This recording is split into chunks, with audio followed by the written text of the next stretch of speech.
Okay, so welcome to the fourth lecture of relation and function.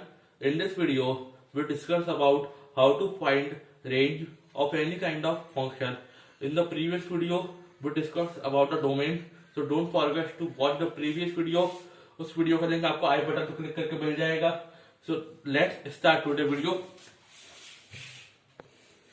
Okay, तो किसी भी function को range find करने के लिए हमें तीन बातों का याद रखना है. सबसे पहले वो जो फंक्शन हमें गिवन होगा उसको y मान लेंगे. x की टर्म में गिवन होगा उसको हम सारा y की टर्म में कन्वर्ट करके y की वैल्यू निकाल लेंगे. वो हमारा पहला काम. दूसरा काम क्या है, जब हम y की वैल्यू निकाल लेंगे तो उसमें हमारे पास x के टर्म में फंक्शन आ जाएगा. उसके बाद हमें उसकी डोमेन फाइंड आउट करनी होगी जैसा हमने पिछली वीडियो में करा था. Okay, second step done. अच्छा, जो थर्ड स्टेप है वो कभी कभार यूज होगा. उसमें जैसे हो सकता है नीचे y की वैल्यू कुछ अगर हटाने पड़े या नॉट इक्वल टू 0 हो, वो एग्जांपल के थ्रू हम समझेंगे तो उसमें वो हट जाएगी, एलिमिनेट कर देंगे. तो ये हमारे पास बेसिकली 2 और 3 स्टेप्स है किसी भी फंक्शन की रेंज फाइंड आउट करने के लिए.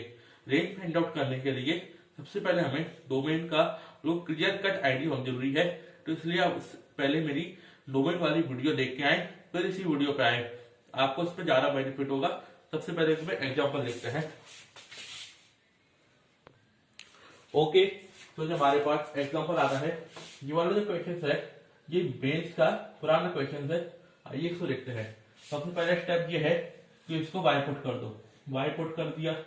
अब क्रॉस मल्टीप्लाई करो, आ जाएगा हमारे पास x minus 2 equal to 2xy plus 3y. x को इधर भेज दो और y को इधर भेज दो, तो आ जाएगा हमारे पास 2xy minus x equal to minus का 2 plus 3y. Okay, x common ले लो, 2y minus 1 equal to minus का 2 प्लस 3y आ जाएगा. अच्छा, x को इसके नीचे भेज दो, y को वैल्यू को आएगा 2 प्लस 3y और 2y माइनस 1. नेगेटिव साइन से मल्टीप्लाई कर दो, 2 plus 3y upon 1 minus 2y. ये तो हमने इसको लिख दिया x की टर्म में. Step 1 done. स्टेप 2 जो था वो हमारा यही था कि x की फॉर्म में लिख दो. और स्टेप 3 हमें ऐसी वैल्यू को हटाना है जिसके थ्रू हमें डोमेन फाइंड करने में दिक्कत होती है. तो हमें पता है नीचे वाला जो एक्सप्रेशन है वो नॉट इक्वल टू 0 होना चाहिए. तो नॉट इक्वल टू 0 हो जाएगा तो minus 2y not equal to minus 1, minus minus cancel, y equal to 1/2, not equal to 1/2. अच्छा, अब इसकी जो रेंज आ जाएगी वो आ जाएगी हमारे पास रेंज, वो आएगी हमारे पास r माइनस 1/2. मतलब इसकी जो है सारी रियल वैल्यू को एक्सेप्ट करेगा सिवाय 1/2 के. ठीक है, ये आता है हमारे पास सेकंड एग्जांपल. इसको भी बाय पुट कर दो, क्रॉस मल्टीप्लाई, आ जाएगा 2x plus 3 equal to xy.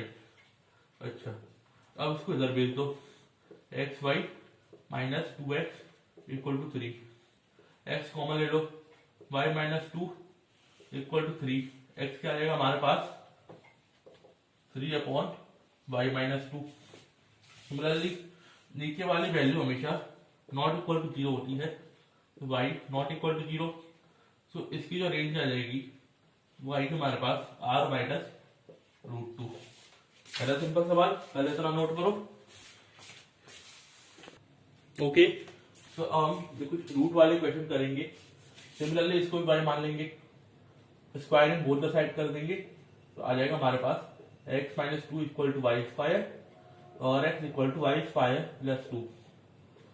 जो है हमारे पास ये है हमारा एक होल स्क्वायर नंबर. अच्छा, होल स्क्वायर नंबर है तो हम इसके अंदर नेगेटिव वैल्यू डालेंगे तो पॉजिटिव आएगा. कभी हमने ऐसा देखा है कि अगर हम होल स्क्वायर के अंदर नेगेटिव डालें तो नेगेटिव वैल्यू आ जाए? सो नहीं आएगा ना. तो इसका जो आंसर आएगा वो खाली खाली r पॉजिटिव आएगा. रियल नंबर में खाली माइनस इंफिनिटी से 0 तक नहीं आएगा, खाली इसका आंसर आएगा 0 से लेके इंफिनिटी तक. एक बात बताओ, 0 इंक्लूड हो सकता है या नहीं हो सकता है? हो सकता है. क्यों? 0 डालने पर हमें कोई प्रॉब्लम नहीं होगी और ये वैसे भी पॉजिटिव नंबर है. अच्छा, ये सेकंड एग्जांपल है. इसको y मान लेते हैं, स्क्वायरिंग बोथ द साइड कर देते हैं, आ जाएगा हमारे पास 1/x+2 equal to Y square, cross multiply X Y square plus 2y square equal to 1। अच्छा, अब इसमें से हम x कॉमन ले लेते हैं, ये आ जाएगा हमारे पास x Y square 1 minus 2y square, तो x आ जाएगा मेरे पास 1 minus 2y square upon Y square. अच्छा, ऑल राइट, y की जो वैल्यू है वो केवल और केवल 0 नहीं हो सकती है, कांट भी इक्वल टू 0, और नेगेटिव तो होने का मतलब ही पहला नहीं होता। तो इसका जो हमारे पास r पॉजिटिव, इसका रेंज आ जाएगा r पॉजिटिव या फिर 0 से लेके इंफिनिटी तक।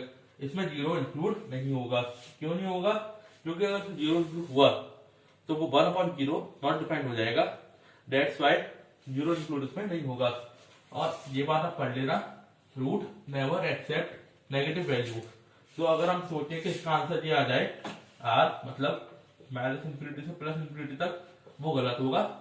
माइनस इंफिनिटी से 0 जो वैल्यू होगी वो ये एक्सेप्ट नहीं करेगा, केवल और केवल 0 से लेके इंफिनिटी तक की वैल्यू होगी। पहले इतना नोट करो। ओके, तो हमारा जो अंडर रूट फंक्शन आता है, इसको y मान लिया, स्क्वायरिंग बोथ द साइड कर देते हैं, आएगा Y square equal to X square plus 2x plus 3। भाई सीधी सीधी से इसके फैक्टर x की वैल्यू हमारी लिख लेगी नहीं, तो y को इधर ले जाओ, आ जाएगा X square plus 2x plus 3 minus Y square equal to 0। x की वैल्यू फाइंड करनी है, सबसे पहले हम इसके डिस्क्रिमिनेंट चेक करते हैं। डिस्क्रिमिनेंट जो है हमारा ग्रेटर देन इक्वल टू 0 आना चाहिए, तो आ जाएगा 4, जाएगा 2x 2 का whole square minus 4ac 3y square greater than equal to 0। 4 minus 4 3 minus Y square greater than equal to 0। So क्या आ जाएगा Y square minus 2 greater than equal to 0, और इसके आ जाएंगे फैक्टर y माइनस √2 और y plus √2 greater than equal to 0।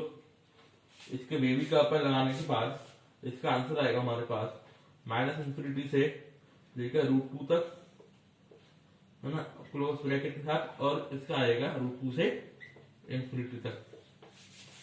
मैंने आपको अभी कुछ देर पहले बताया था, जो हमारा रेंज है रूट के अंदर नेगेटिव वैल्यू एक्सेप्ट नहीं करेगा, तो ये वाला आंसर गलत है।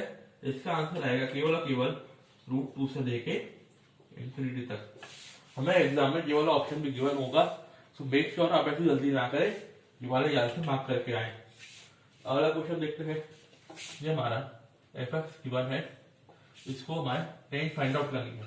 इक्वल टू y कर दिया, तो स्क्वायरिंग बोथ द साइड आएगा 2 minus X square upon x equal to Y square, तो 2 minus X equal to X Y square. तो ये हमारे पास आ जाएगा 2 equal to X Y square plus 1, X की वैल्यू आ जाएगी हमारे पास 2 upon Y square plus 1। All right, Y square plus 1, अब ये मत बोल देना कि Y square plus 1 greater than not equal to 0, तो वाई स्क्वायर इक्वल टू -1। भाई ऐसी कौन सी वैल्यू है भाई साहब तो -1 दे देगी, ये तो होनी नहीं है, ठीक है। तो ये वाला जो वैल्यू आएगी हमारे पास r पॉजिटिव आएगी। ऐसे क्वेश्चन यही मेंस में काफी बार आया है, और अक्सर लोग ये गलती करते हैं कि इसको Y square plus 1 not equal to 0 कर दिया, Y square plus not equal to 1 आ जाएगा -1, और ऐसे ऑप्शन देख के मार्क करेंगे, जो कि हमारा टोटल गलत है। इसका आंसर आएगा केवल केवल r पॉजिटिव या फिर 0 से लेके इंफिनिटी तक क्लोज ब्रैकेट था। ओके, तो मैं उम्मीद करूंगा कि आप ऐसी गलती ना करें, पहले इतना नोट करो। Okay, so now we discuss about the range of the trigonometric function। सबसे पहले हम इसकी sin x और cos x की बात करते हैं। sin x की जो रेंज है वो मिनिमम वैल्यू से लेके मैक्सिमम वैल्यू तक जाती है। sin x की मिनिमम वैल्यू होती है -1 और मैक्सिमम होती है 1, ये बात आपको पता होनी चाहिए। सिमिलरली cos का वही हाल है, इसकी मिनिमम वैल्यू होती है -1 और इसकी होती है 1। tan x की अगर हम बात करें, tan x होता है हमारा sin x by cos x। इसको अगर बाई पुट कर दें तो हमारा आ जाता है cos x। cos x की जो वैल्यू होती है वो सारी की सारी नंबर को एक्सेप्ट कर लेता है, इसलिए उसकी जो रियल वैल्यू आती है, अच्छा sec x जो होता है हमारा वो होगा हमारा 1/cos x। sec x की बात कर रहा हूं मैं, इसको y मान लेते हैं, y आ जाएगा हमारा cos x। अच्छा, तो जो cos x होगा उसकी रेंज में से -1 से लेके 1, मैक्सिमम से लेके मिनिमम वैल्यू हमें हटानी पड़ेगी, तभी उसकी जाके डोमेन वैलिड होगा। ऑलराइट, या फिर इसकी जो वैल्यू आएगी वो आएगी -∞ से लेके -1 तक, यूनियन 1 से लेके इंफिनिटी तक। सेम कंडीशन इसके साथ cos x के साथ फॉलो होगी, और cot x की जो कंडीशन है वो रियल वैल्यू होगा। क्यों? ये होता है हमारा cos x by sin x। sin x जो है रियल वैल्यू पर डिफाइंड होता है इसके डोमेन में।